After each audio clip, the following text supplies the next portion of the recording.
Hey, hey, hey. Welcome to episode 118 of the Live Your Fuck Kiss Life podcast. I'm Amanda Catherine Loy, and today I have a very special guest joining me. If you are watching us on YouTube, you already probably realized that because normally you see the other person in a box. But today I have my husband, Kevan, who is making the shape of a box with his hands. Here with us. And he's been on the podcast a couple times before. I'll pop, especially the most recent one on the podcast, which was, I think, episode 105, where we talked about all things polyamory and how we navigated and got into that and talked about our story. So if you haven't already listened to that episode, highly recommend you do so before continuing today's episode, because we are starting a new series on the podcast for a little while. Well, I don't know how long this is going to go, but I have been getting so much feedback from so many of you on multiple social media platforms, but especially TikTok. There are a lot of you from TikTok lately. And we've been talking a lot about polyamory, and you have just really had a lot of questions about it. And while we are certainly not experts in the sense that we are not polyamory coaches or anything like that, we have been navigating it for ourselves individually and as a couple for how long? 2.5 years, almost 3 years. Yeah, almost 3 years. And I think the curiosity makes a lot of sense. And honestly, so many of your questions have been rooted in a lot of what I teach, which is fear. And we're going to talk about that and break down a lot of the different fears that we've navigated and our personal experiences with that, what we've learned. And I will be speaking from more of the life coach and, Amanda truth telling standpoint, and Kevan will be speaking it from his standpoint. And we have very differing opinions in a lot of stuff, and also very similar ones also in other ways. So I'm excited for this, and I'm really stoked that you're here. So thanks for being here with me. Yeah, absolutely. We got whiskey, so we should cheers that. Yeah. So, okay. So I guess for all of you watching / listening, if you have, like I said, not heard that we are poly or the story around that, go back to episode 105, because we really do talk about a lot of the stuff there and answer a bunch of questions that we got to in that space. Because I feel like otherwise you're going to be just throwing into the deep end right now without really knowing any background. I feel like that'll happen regardless. Totally true. So anyways, today we are going to start with, I think probably the biggest question that I get all the time. What's that? Which is jealousy.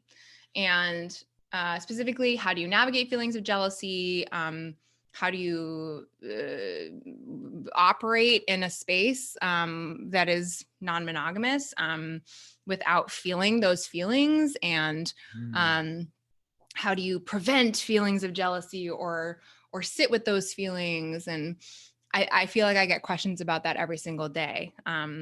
So I think to start, what I would love to sort of, to start with for both of us, I think it would be awesome maybe if we shared what our experience with jealousy has been in our life writ large, because I think I think it's really interesting that this is the biggest topic that gets brought up, because,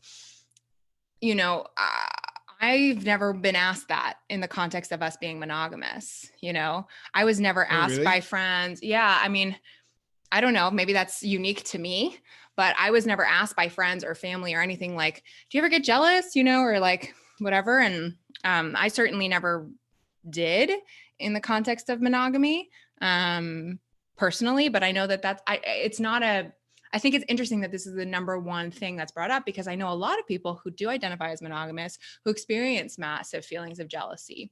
And so, I think that the idea of many people have presented it as like you're sharing your partner, right? Especially if you open up in the context of already being in a couple like we did, you're like, oh, well, you're sharing your partner with somebody. Like, how do you feel about your partner having sex with other people, or, falling in love with somebody else? Sex with other people? Oh, shit.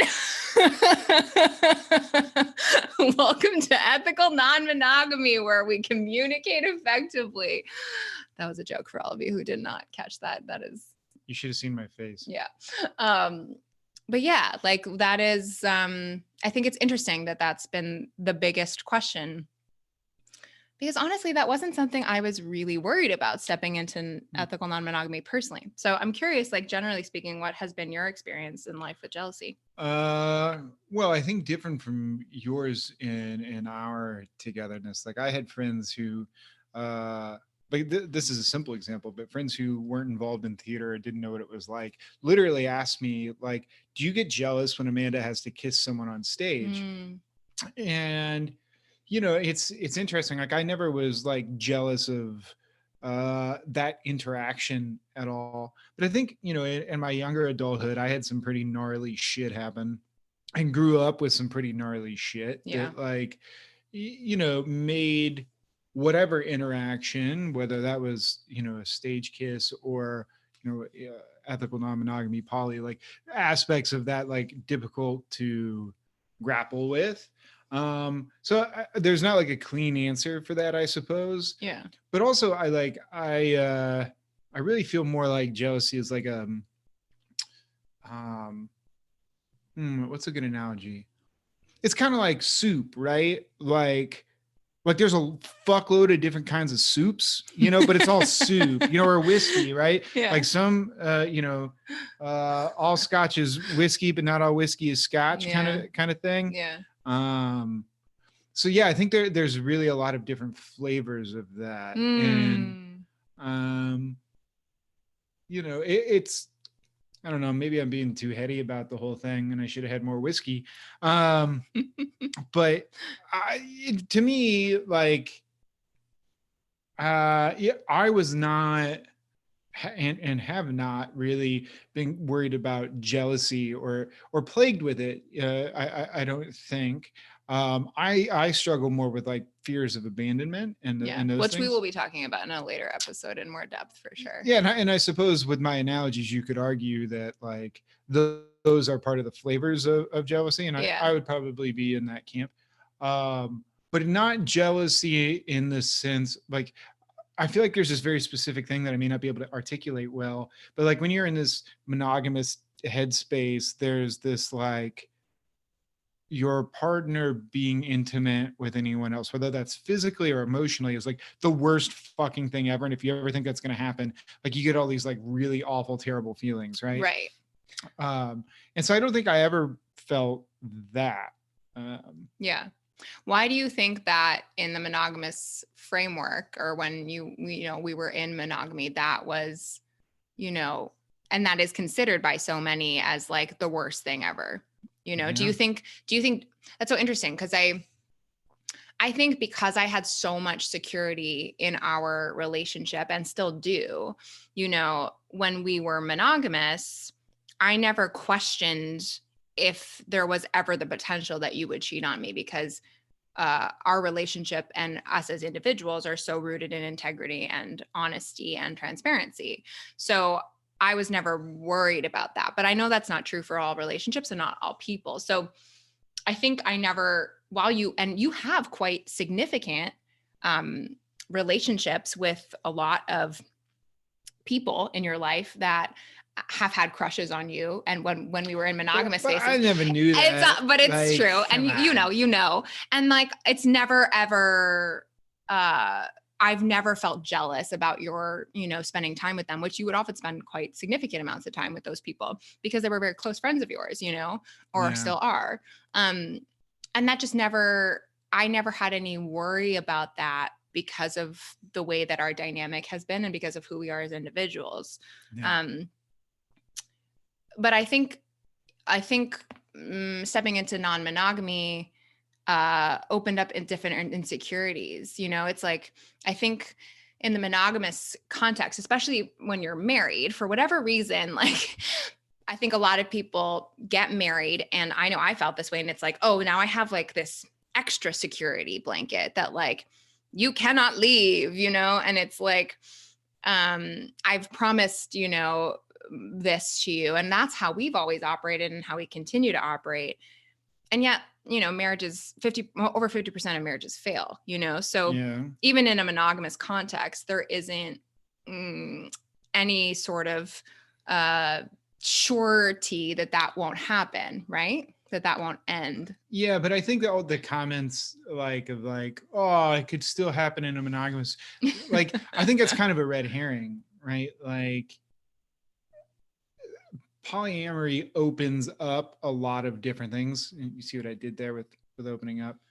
No. Oh, that was opening up a relationship. Oh, haha. Yeah. I did not get that at all. I hope some of you did. There's a nice dead airspace there for a second. No, but I think that it introduces a lot of things that probably would not have been there. Yeah. So to take a statement of oh, well, your relationship might not worked out anyway. And it's I don't know if that's inherently true. I think it's possible, sure, but I don't think that it's inherently true. That it's as easy as all that. It certainly opens up different aspects that did not exist before. I think I want to call you on that. I don't think that's true. I think it opens up the need to communicate around different aspects that were not needed to communicate around before. I don't think that at the end of the day, I think all of these things are things that we navigate: feelings of jealousy, fears of being abandoned or left. I mean, we're going to be talking about a lot of this stuff coming up, comparison, how we're perceived, all of that stuff. We're going to be tackling, that in future episodes. And I would wager that that's something we all struggle with, no matter how we identify in relationships. I think. Wait, what? All of those things are things we struggle no matter how we do relationships, okay. Whether we are monogamous or ethically non-monogamous or some, polyamorous or somewhere in the middle.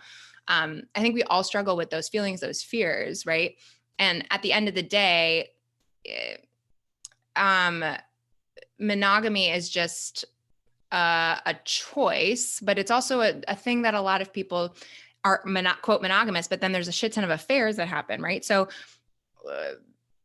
the difference is that it's just not ethical in that space. No, I mean, I don't disagree with you that shitty things happen. What I'm saying is that you open yourself up to things that you need to communicate in a very different way about that you maybe would have never needed to communicate about it. And because your communication skills are inadequate, it has nothing to do with polyamory or monogamy. It's actually a totally different issue. I think we're saying the same thing.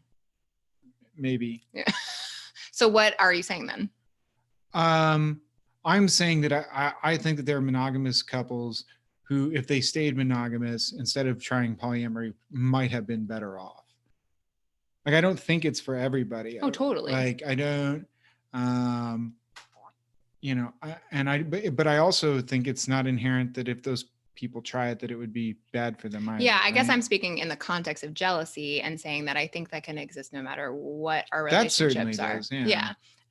So that was the lens in which I was speaking to. But yeah, I completely agree. And I think, I don't know, it's been interesting because I think, at least for me, and I would love to hear, once we stepped into poly, would you have considered yourself a jealous person before?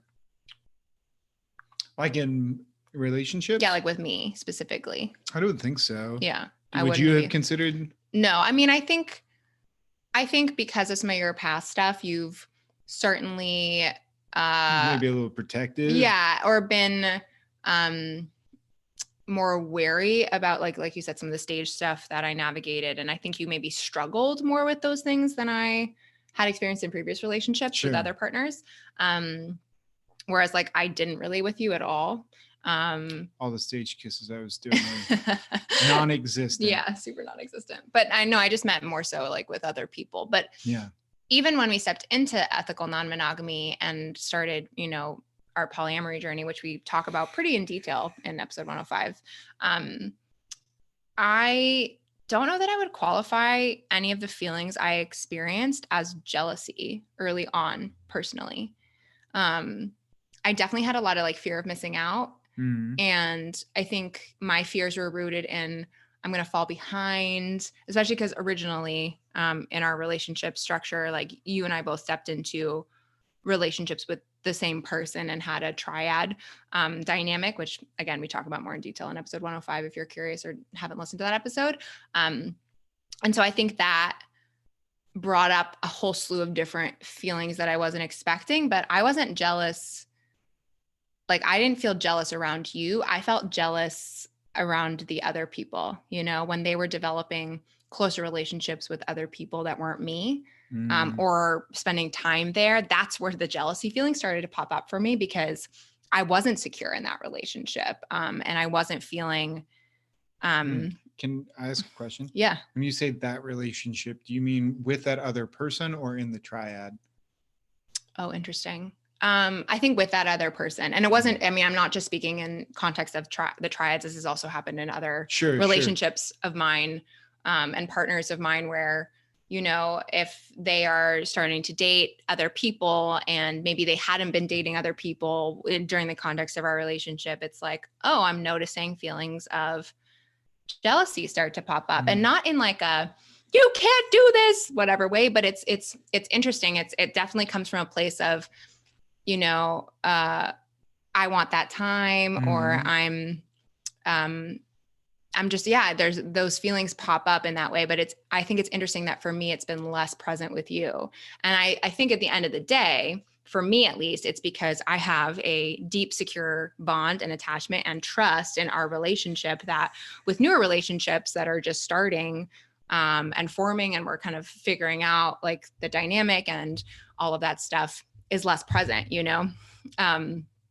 So that's been a realization for me lately around all the jealousy stuff for me in the context of poly. Yeah. I mean, I think my perpetual larger concern is more on time.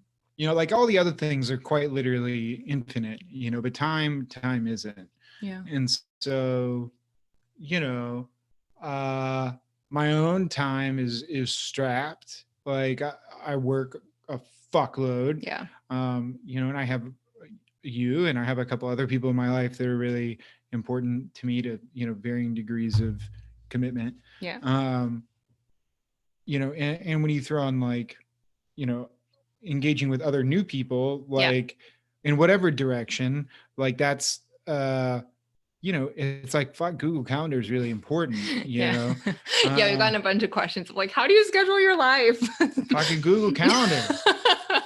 This episode sponsored by Google. Yeah, I wish, right?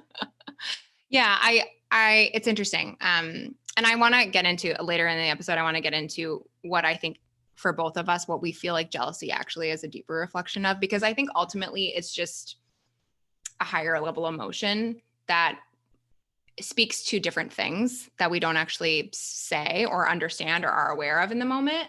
When you say higher level emotion, well, we'll talk about that in a little bit, but I think at the end of the day, what I think is so interesting about jealousy and the questions that I get around jealousy in context of polyamory is that it's seen as this really negative thing.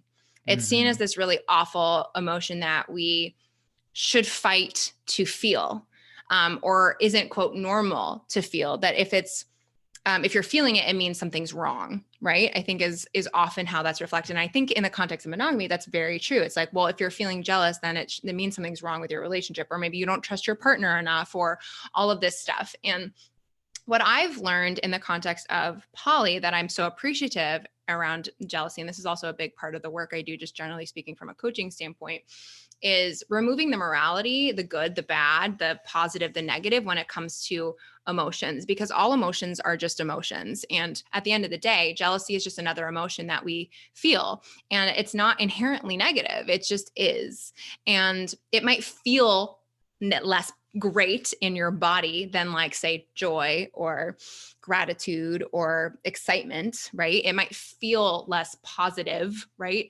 At the end of the day, but it's also a really fucking normal feeling. And what I've learned so deeply by so many in the polyamory, so many humans in the polyamory community, is just the beauty of acknowledging that it's okay to feel jealous every once in a while. And it's not about not feeling the feeling. It's about how we navigate operating when we do feel the feeling, how we acknowledge that we're feeling that, and how we choose to react or respond to our partners, or, you know, the people that might be operating in ways that lead us to feeling jealous, right? And so that, I think, has been a really huge realization and lesson and gift, honestly, to me, because I think so often we as human beings like see these really big, scary things like I'm jealous, right? And we beat ourselves up for feeling it in the first place. We question if we should, especially in the context of ethical non-monogamy, because it's like, well, I know like it's not like there's dishonesty happening, right? And if you're doing polyamory or ethical non-monogamy correctly, and I mean that word correctly, then it's all ethical. Everyone is operating in a consensual way. Everyone knows about what's happening, right? And you have communication, you have agreements between each partnership. And that's I think a beautiful, beautiful way of navigating. So at the end of the day, all of it is above board, right? Like I know when you are going on a date with somebody that's not me. I know when you're having a really great experience that it doesn't involve me in it, right? You're communicating those things with me. We're openly talking about them, right? And so for me, it's not about I'm jealous because I'm scared that, something's happening behind my back, or I'm scared that I'm going to be lied to or am being lied to. For me, it exists more in the context of, oh, like I want that time, or I'm feeling, that struggle of, does this mean that, maybe you prefer doing this with this person? And does that say something about our relationship? And it, it brings up those fears in a different way. I don't know if that makes sense. So I hear two things there. I hear time, which is like, I'm totally behind that one. The other one seemed like this comparison piece, which is like one of the last things you said, like, oh, you're doing this thing there that we don't do. What does that say about us? I guess it's really interesting. Can you talk about that more? Yes, but I want to talk more about that when we do our episode on perception and comparing. But yeah, I think for me, at least, that's a big root of jealousy. Like, for example, there is a partner that you and I both shared at one point that I no longer am in partnership with. And a lot of my insecurity, and I would wager jealousy, came up in the context of intimacy within that dynamic, because I perceived her as, and, for all purposes, I would say that she was very much physically your type, like to a T, and also mine, she checked off a lot of boxes in that way.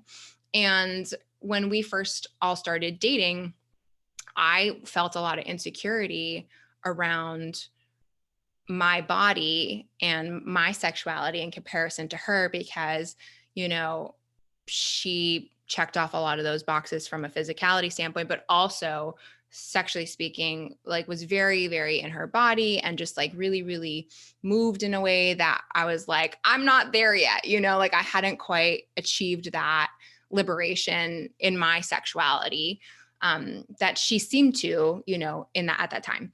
And when we would all have sex, I often felt jealous in the context of specifically only those interactions, because I was like, oh, like I compared myself to her a lot in the context of being in the bedroom, I mean, we've talked about this a million times, but yeah. So I think that for me, that's what I was really referring to give an example, which it might gain some clarity. Okay.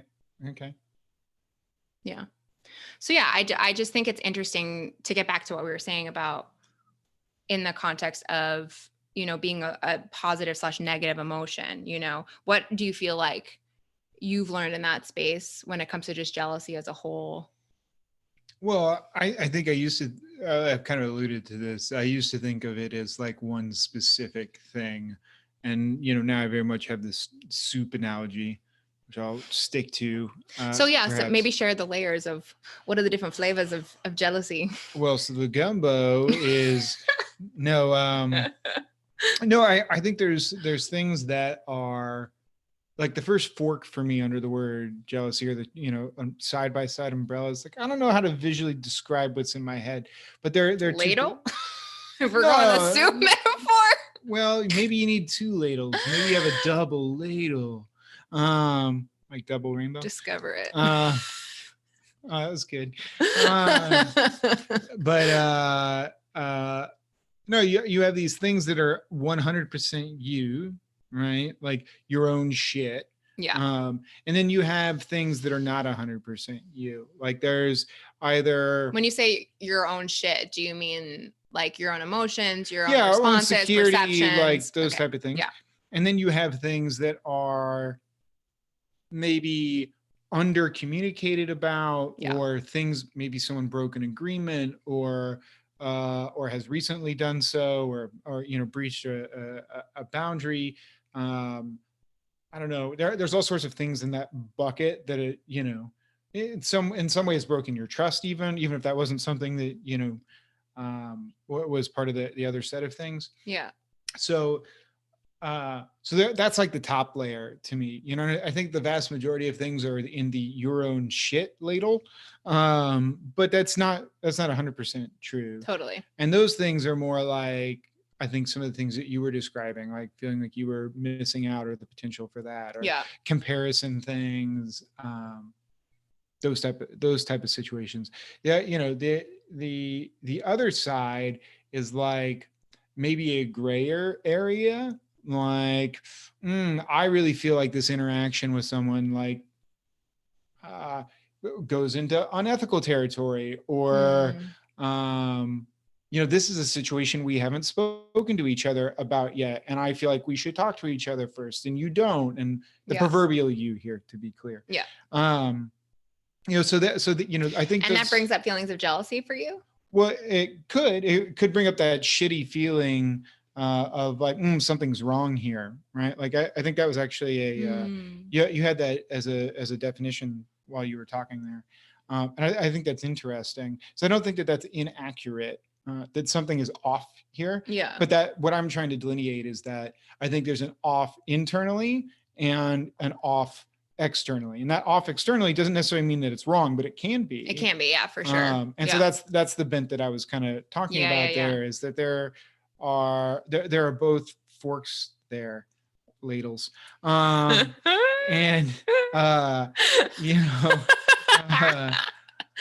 so you go down a bunch of different ways in that, and it's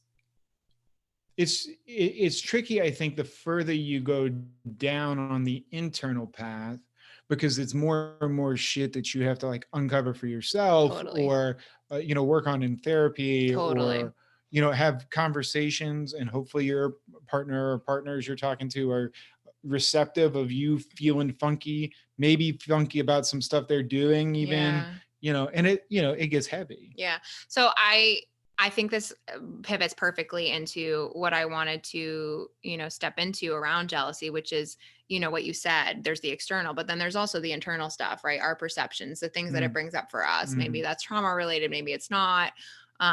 So, because I think at the end of the day, jealousy is often a reflection of something deeper and deeper within us as individuals, right? Or maybe even deeper in the context of a partnership. If there's, past trauma when it comes to maybe cheating or affairs. And while we don't personally have that experience in our dynamic, many people do, certainly do from past ones. Yes.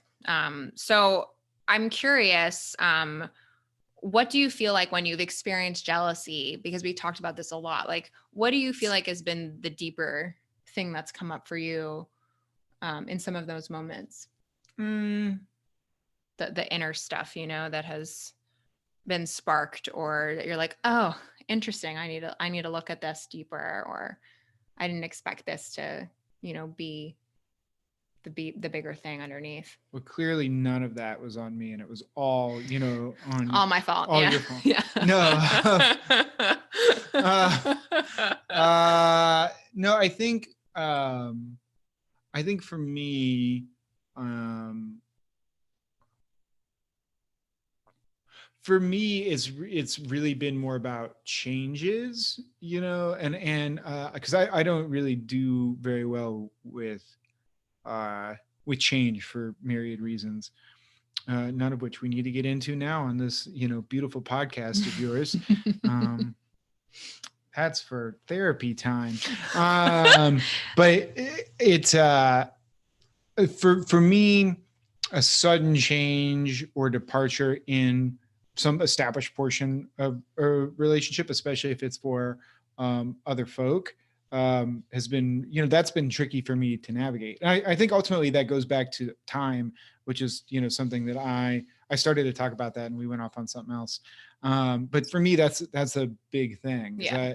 Everything else is limitless. Time's not. And so if something happens, it could be anything. If something happens and that changes your availability to spend time with me, or it bumps commitments that like longstanding commitments that we've had or plans or whatever, I think that stirs a lot of feelings of like uncomfortability and I would argue maybe eventually if you got like really rock bottom in it, it might be some form of abandonment stuff, which I've now learned I'm not supposed to talk about. I should wait for another episode. No, we're going to be diving deeper in it, but yeah. But somewhere above that, it's more, so I think abandonment is like the rock bottom layer, but above that, further up into like the top feeling, we need words for that. So I feel like someone gave us those at some point, like first, second, third level feelings. I don't remember. But anyhow, like in the middle is more like, oh, I'm not a priority. Yeah. Right. And I don't necessarily think that that's true, but it fucking feels like it. Right.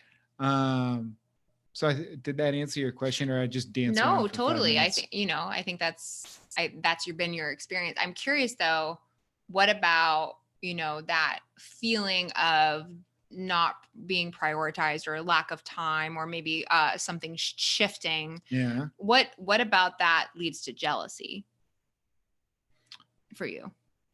Oh, well, I think, it's a coveting of that time that we have. And it feels like it's, in my previous example, it feels like it's being removed. So it's like feeling like this lack of something, especially something I feel like I used to have. Right. So in the context that I'm doing my coaching thing with you. Oh. So in the context of that, we need a coach in the morning. So I know that's what happened, because now I'm just confused. I know I never do this with you normally, but I'm going to unpack a little, like a couple deeper layers. So in the context of that, it's coming from a place of my needs aren't getting met, is what I'm hearing. No, but yes, it's coming from a place of I have the fear that my needs will not be met. So it's not actually about time changing. It's about the fear of that changing. Well, I think that's when or the longevity of that potentially. Yeah. Okay. That's so there is a, like, if an event actually happens, yes, it is like a like specific thing now in this moment. I'm uncomfortable with that changing. Yeah. But like new partners or whatever, it's like, fucking NRE is a bitch in a positive way. And can you explain what NRE, that's a term I don't know that we've actually talked about on the podcast before. So if we're going to throw out terms, we got to share them. What does NRE? New relationship energy. So basically all those like butterflies and stupid shit you do when you first started dating somebody doesn't feel stupid in the moment. When you look back, you're like, fuck. Yeah. Like, let's move in together after 3 months. Yeah. Or 2 weeks, or like, a couple days. No, we didn't. We did not. Yeah. We waited a long time to move in together. Yeah. 2.5 years. Come to think of it. But no, so there's this, like, yes, this thing in the moment, but I think like on a new partner side, it's like, oh, where is this gonna go? Because everybody it doesn't matter how hard you try to not get caught up. At some point you fucking gonna get caught up. And I think at one point we had a thing of like, hey, leave a red note or something like on the table if they're like NRE. If we're being too like wild in our NRE phase. Well, because you get excited and those feelings are abundant and you have a lot of serotonin and dopamine going through your system, when you are experiencing those feelings. And also when you're, having a new relationship with somebody and shifting, especially if you're in person, which, we haven't really had that opportunity very much in the last year, but when you're in person with somebody and, skin to skin contact and you're sharing those feelings, like you chemically are actually like induced in a way that is very, very different than you normally would be. And a lot of the time we make decisions that might be outside of what we in our rational states or even semi-rational states would choose to do, is why having agreements and also knowing your personal boundaries and just acknowledging that you are in fact an NRE and getting support from the people that are, you know, in your life that you can be like, am I acting out of term right now? And they can, you know, speak to you with candor and love. I think is really important. But yeah, so it's those moments where there's like this it's kind of an unknown thing, you know? And so that maybe if you were to like take it, like change might be the middle feeling or emotion again. It's actually like an unknown, of which that unknown might be something changing and not knowing the output of that. So change. It's fear at the end of the day. Yeah, I suppose so. Which is what everything I feel like always comes back to, you know. We have these abundant fears that, you know, come from a myriad of different places. And when we don't know how to sit with our fears and acknowledge what they are, it can bring up a lot of feelings that we then put onto other people or whatever, instead of owning where we're at. So thank you for sharing your side of things. I think it's super interesting because I think our experiences are vastly different. Like my jealousy has come up in places of two big spaces for me at a deeper level. If we're not talking, you know, first level layer is jealousy, first level, but second level or even third for me has been rooted in a deep insecurity in my body. I think at the end of the day, that was a really big one early on, you know, because stepping out of monogamous framework, I never had to worry about you being with somebody else. Right. Yeah. Or experiencing somebody else physically, you know, whether that's just from an external standpoint and like, you know, ogling at somebody like I mean, obviously we looked at people all the time because we're human. And yeah, I feel like we even talked about that. Totally. I just mean more of the sense of like, I'm dating this person and I think they're fucking sexy, you know, like I was like, you're dating me. So that's, you know, and now you're married to me. And so like, I know you think I'm sexy, you know, but then as soon as the door opened to other people, I was like, oh, but you think that's sexy and I'm not that. So does that mean that I'm not actually what you like, you know, instead of being, of course, like we all have differing, you know, types and all sorts of stuff. But on top of that too, it's like you're having intimate experiences with other people that aren't me. And I remember even early on in our relationship, like I was so sex negative that even you watching porn was uncomfortable to me, or like the idea of you going to a strip club on like a bachelor party or even just for fun, like was something I was deeply uncomfortable with because I thought it spoke to me.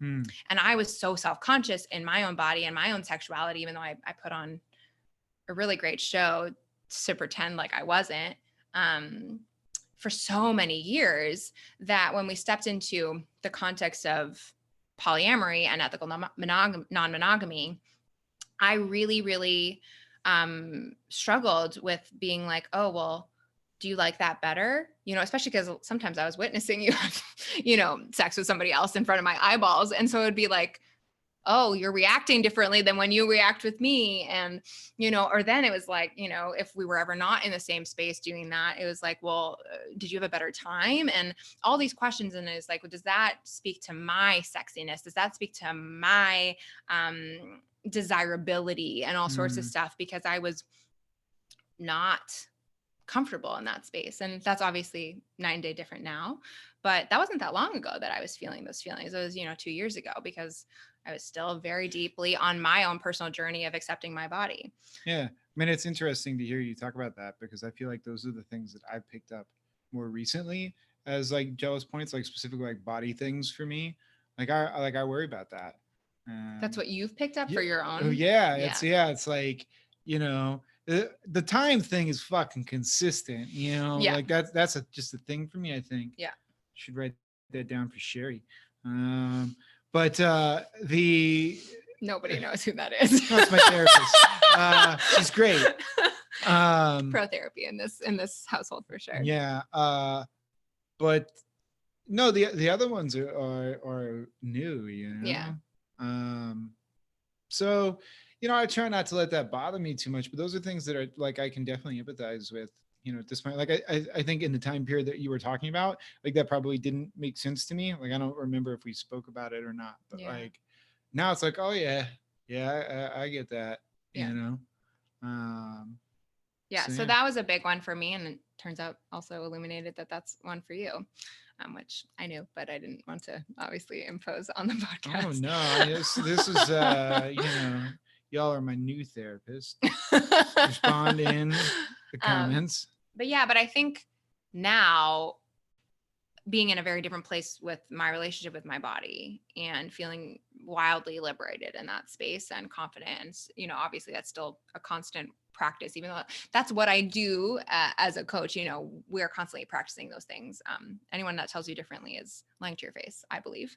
But I think for me, it's, I think it speaks to a deeper wound of when I feel those jealousy feelings coming up. I spend a lot of my life not being accepted and loved for who I am. And often not chosen as a result. And so when somebody that I love or am in a partnership with chooses somebody else too, and that's a two, that's and, right? There's an and there. It's not an or, because that's the beauty of polyamory, is there never has to be an or, sometimes there is and has been for me. But it's not always the case. It can be an and it often is an and. There's still that fear that comes up of, well, you're choosing them, so does that mean I'm not going to be chosen? And ultimately not loved in the way that I have been very accustomed to a lot of my life, not being loved and not being seen and not being celebrated for all of me. And that's a lot of my deeper wounding that comes up, right? And so it's been interesting to notice, right? So many of the times that first level feeling that we experience, jealousy being the example we're talking about today, really it's speaking to something deeper. And when we can unpack that and understand it, we can get curious and not make ourselves wrong for feeling those feelings. And not only that, we can actually communicate to our partners and say, hey, I'm feeling jealous in this moment, and I want you to know why, so that they can understand you better. But also, you don't have to respond in a reactive nature attached to that jealousy, right? Which is not always an easy thing to do, right? It takes a lot of self-awareness and communication. And Kevin's side-eyeing me right now, because I think we both have responded in, triggered states when we've had these deeper, feelings pop up, and it's scary, right? It's scary. And it stokes a lot of stuff, and we don't always respond in the way that we might want to in those moments. But when we have the awareness, right? Awareness is, I believe, the key to everything when it comes to healing. If we can get curious about ourselves and actually genuinely be aware of the feelings we're having and why that feeling might be taking place, then we can speak to it and communicate around it in an authentic way instead of react in an intense one. So for me, that's been my personal journey with jealousy. Yeah. So lots of stuff to unpack, but I would just wager and think about, for all of you, whether you are monogamous or ethically non-monogamous, we've all experienced jealousy at some point in our lives, right? And so I would really just ask yourself, what is this actually? Why? Like, why am I feeling this way right now? It's the big why that we constantly, I think, forget to ask ourselves. It's always just like, well, I'm feeling this and you're the cause of this. And, instead of asking, like, why is this coming up for me? Where is it rooted? Like, what about this is making me feel this way? Right. And just getting clearer on that. And also acknowledging that it's not a dirty emotion at the end of the day. It's just something we feel. And some of us feel it more than others naturally, right? Like I know a lot of people who feel jealousy a lot in life, and I'm not really one of those people. Do you feel like you've had jealous partners? Yes. I do. Interesting. I guess I sort of have too. I was trying to picture, like, we've been talking a lot, and I don't know if you were like spearing towards the end of the episode there with that recap, but like we've been talking about a lot of and maybe this is just jealousy part 2 episode, but we've been talking a lot about like our own feelings about it. but very little on engaging with a partner that is feeling jealous and how to support that them. is where I was going to go next. And that's how I was going to end the episode. It's like you read my mind. So, but before we get there, no notes. I didn't even know what we were talking about. Yes, you did. Nope. But before we get there, I want to quickly pivot and let you all know about a really exciting thing that's coming down the pipes with respect to me. And yeah, I'm super stoked about it. And that is that I am officially launching as of, if you're listening to this in real time, as of Monday, the doors are open to my new and very exciting program called the School of Fear, Skills, and Fucks. It is a 3-month intensive where we will be doing a group coaching session every single week. We'll be doing a live coaching session, and we'll also have a group space where we will be navigating through each month. So month 1, we'll be tackling fears. Month 2, we'll be tackling feels. And month 3, we'll be tackling fucks. So really it's all about how do we move through our fears in different spaces, different modules. And then how do we sit with our feels and really support ourselves? Like jealousy might be, one of those things that we talk about, and really allow ourselves to not just feel them in a hard and overwhelming way, but navigate that with intention and move through that so that we can embody our fuck yes self. It is all the work I do in my one-on-one work. It is truly something that's been I've been creating this and thinking about it and just really building the groundwork for the last almost year. I want to say we've been talking about me building this program, and I'm so excited. A lot of you have been in my group programs or one-on-one coaching before, or gone to the Live Your Fuck Yes Life Summit. And this is just going to be completely fucking a game changer. So I'm stoked, and doors are officially open. So you can check that all out in the show notes. If you want to join, there are 3 different tiers and levels where you can join, either just in the group context, which in and of itself is going to change the game 110% for you. Or if you want to up level, you can also add some one-on-one stuff with me along the way. So again, check that all out in the show notes, and I can't wait to support all of you in that space. Okay. So yeah, let's talk about tangible ways to navigate jealousy and stuff that has been supportive to us, whether that's communication tools or, things we've learned along the way. So what comes up for you? Scotch.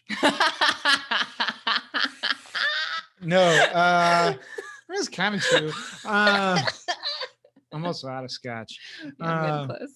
But no, I think actually one of the 2 best things for me is something that is relatively internal, and then also an external thing. Yeah. So the journaling, I think, has been materially important for me, not just with jealousy, but like throughout our entire journey in poly. Like I'd never really journaled before that. Like I did a little bit like growing up, but like not really as an adult. But like I got myself like a really nice journal that I could reuse, and I got myself a really nice pen, and it became this like ritual for me. Yeah. And at first, like I didn't fucking write about any of the things that were actually going on. It was just like random thoughts or stuff I was dealing with at work, or like, I don't know, just shit trying to get me to write. Recap of your day. Yeah. But then once I got into a habit of like actually like just picking up the journal and my pen and things, it became a space where I explored those feelings for myself. Yeah. And sometimes that was really good and cathartic, and sometimes it made it worse. Because the mind can be a terrible place sometimes, at least mine. But I think ultimately it's been really helpful and supportive for me. Can I share one of mine? You want to oscillate back and forth? So it's interesting that you brought up journaling as a tool for you, because I think a tool for me in the context of adjusting the way I did this was not verbally journaling onto you. And that's something that I am what many call a spewer in the context of my feels and thoughts. I have a lot of them all the time. Literally, like we were just talking about this earlier, like a couple hours ago, you're like, Amanda, you literally said 4 things in the last 5 minutes. I don't know. Can we slow down? That's just the way that my brain operates. And I don't realize a lot of the time that that's not how everyone operates and receives information well. And something that I noticed, and because of a lot of your acknowledgement early on, I mean, really this was happening pre-poly too, but especially in the context of polyamory is every time I would feel something, I would just immediately tell you about it. And I would immediately just like dump it on you in a very, that's why I'm intense gray. way. That's why I'm gray. Yeah. And while I think it is important to communicate your feelings, I also think that it's important to do it in a mindful way that is palatable to your partner. And the reality is that every time, if I'm speaking to you in with my intensity that I do with my feelings, every single time I'm experiencing something like jealousy, it's not supportive to you. So what I really needed to realize was like catch myself when I was feeling them. And instead of verbally dump all of the things I was feeling, I would dump it into my journal first.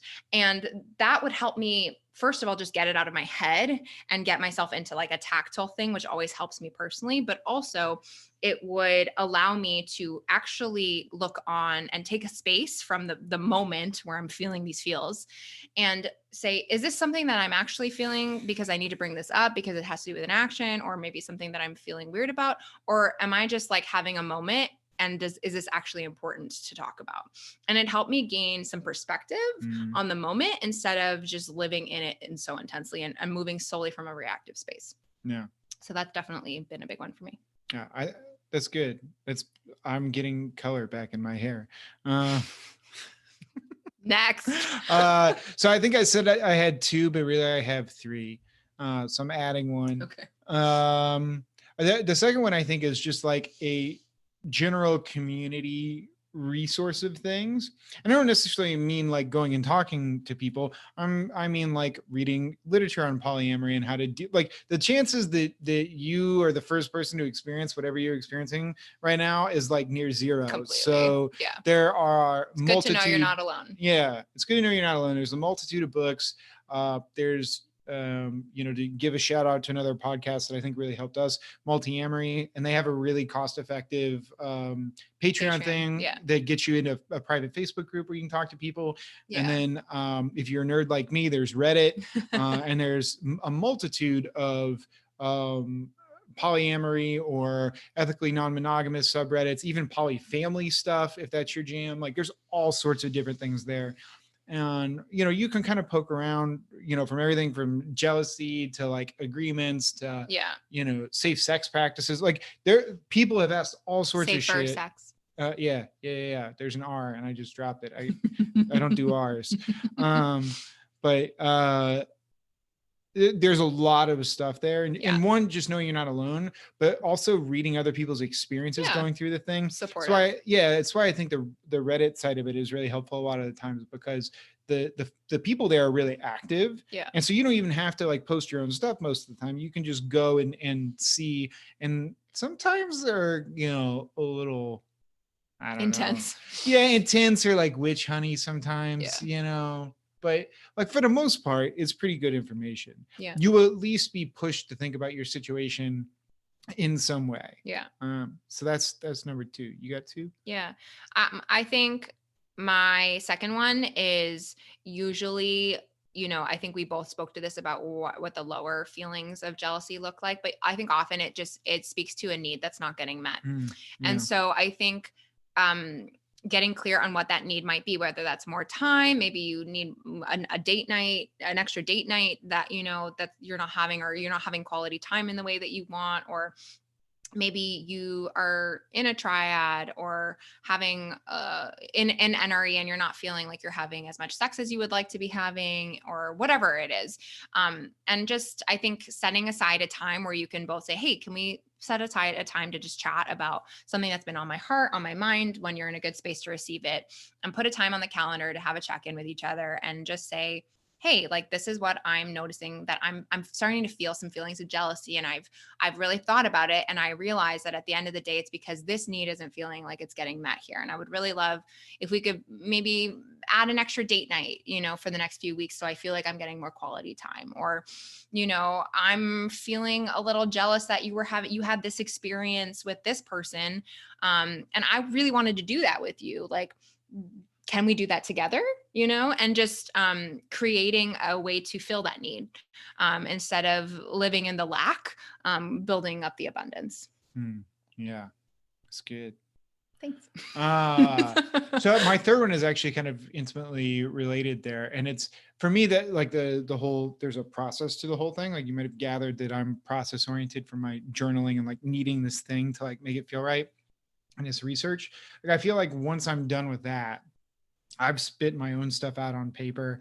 I've maybe read or thought about it in some deeper way. It's having a healthy conversation about where I'm at. And hopefully I'm in a place by that point that I can articulate what it is I need from that. Sometimes it really is though, just that like, hey, I'm feeling fucking weird and like I just need to get this off my chest and maybe we can brainstorm some shit together. Or I just want you to even just hold space for that with me and be here with me. Right.